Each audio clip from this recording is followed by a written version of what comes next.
रात कुछ ऐसा हुआ कि उसके बाद मैंने सुनसान सड़क पर चलना लगभग छोड़ सा दिया है।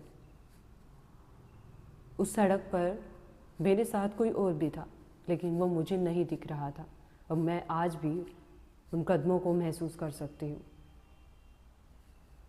मैं अपने रिश्तेदार के घर पर गई हुई थी। रात के लगभग 6 बज गए थे। शाम का समय था। आने में लगभग 2 से 3 घंटे लगने वाले थे। उन्होंने मना भी किया कि तुम सुबह चले जाना, लेकिन मैंने कहा नहीं, 2-3 घंटे की तो बात है, मैं पहुंच जाऊंगी। और मैं जाम में फंसने के कारण लेट हो गई। रात के लगभग 11 बज गए और बस स्टैंड से मेरे घर की दूरी लगभग 2 किलोमीटर थी। मैंने देखा आसपास मेरे सिवाय कोई भी नहीं था। बहुत दूर तक लगभग कुत्तों के भौंकने की आवाज़ आ रही थी, पक्षियों की चहचहाने की आवाज़ आ रही थी, जो काफ़ी डरावनी थी। मैंने हिम्मत करके चलना शुरू किया कि शायद मैं पहुंच ही जाऊंगी। धीरे धीरे मैं चलने लगी। मेरे अंदर वो डर महसूस कर रही थी मैं। वो पुरानी बातें, वो पुराने किस्से जो हम अपने दादा दादी से सुनते हैं, वो मेरे दिमाग में घूमने लग गए थे। लेकिन फिर मैं अपने आप से बोलती, नहीं, ऐसा कुछ भी नहीं होता है। और मैं चल पड़ी। चलते चलते मुझे महसूस हुआ कि जैसे मेरे साथ में कोई चल रहा है।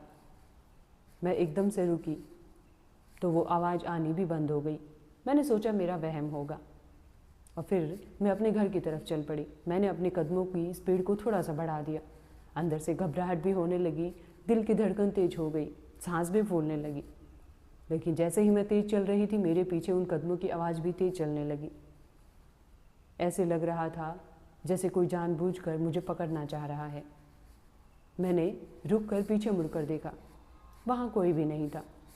फिर मैंने सोचा शायद मेरा वहम होगा, क्योंकि मैं ज़्यादा सोच रही हूँ, रात में अकेली हूँ और वो किस्से भी मुझे याद आ रहे हैं। मैं फिर से चल पड़ी। सामने एक बरगद का पेड़, वो पेड़ जिसके किस्से हम अपने दादा दादी से सुनते आए हैं। वो भूतों की कहानियाँ, पता नहीं वो सच थी या झूठ थी, लेकिन हमने सुनी थी और वो सारी कहानियाँ मुझे याद आने लगी।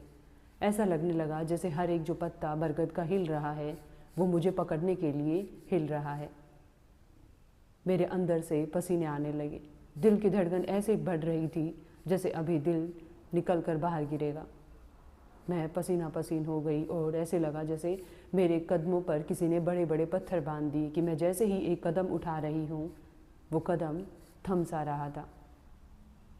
बरगद के पेड़ के पास जैसे ही पहुँची, मेरे कान में जैसे किसी ने कहा हो, इतनी भी क्या जल्दी है तुम्हें भागने की।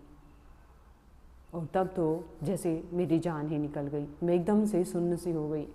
अब मेरी हिम्मत नहीं हो पा रही थी कि मैं पीछे मुड़कर देखूं। मैंने अपने कदमों को और तेज बढ़ा दिया। आगे चलते चलते वो कदमों की आवाज़ मुझे अपने साथ महसूस हो रही थी। थोड़ी सी दूरी पर मुझे अपना घर दिखाई दिया। फिर थोड़ा मन में शांति आई कि अब तो अपना घर आ गया। फिर सोचा चलो पीछे मुड़कर देख लेती हूँ कि सच में कुछ है भी कि नहीं। एक हिम्मत आ जाती है जब हम अपनी कोई चीज़ अपने पास देखते हैं। मैंने पीछे मुड़कर देखा तो बरगद के पेड़ के नीचे मुझे एक काली सी परछाई नज़र आई। मैं अपने घर के तरफ अपने कदमों को बढ़ा दिया और फिर से मुझे महसूस हो रहा था जैसे मेरे पैर कोई पीछे खींच रहा है, लेकिन मैं आगे बढ़ना चाहती हूँ।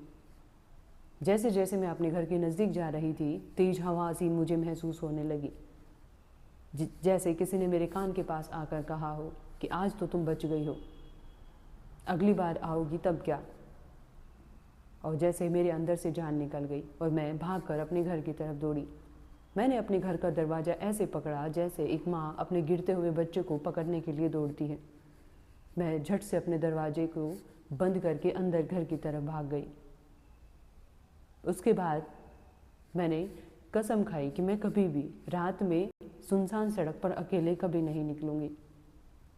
ऐसे ही किस्से मैंने अपनी दादी से सुने थे। आज ऐसा लगा जैसे मैंने सामने से खुद से महसूस किया हो। कहानी अच्छी लगी हो तो वीडियो को लाइक करना।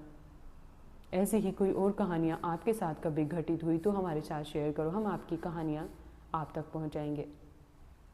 वीडियो अच्छी लगी हो तो दोस्तों को शेयर करो, चैनल को सब्सक्राइब कर लो। आगे हम और बेहतरीन कहानियाँ आपके लिए लेकर आएंगे। तब तक के लिए शुक्रिया। शुक्रिया क्या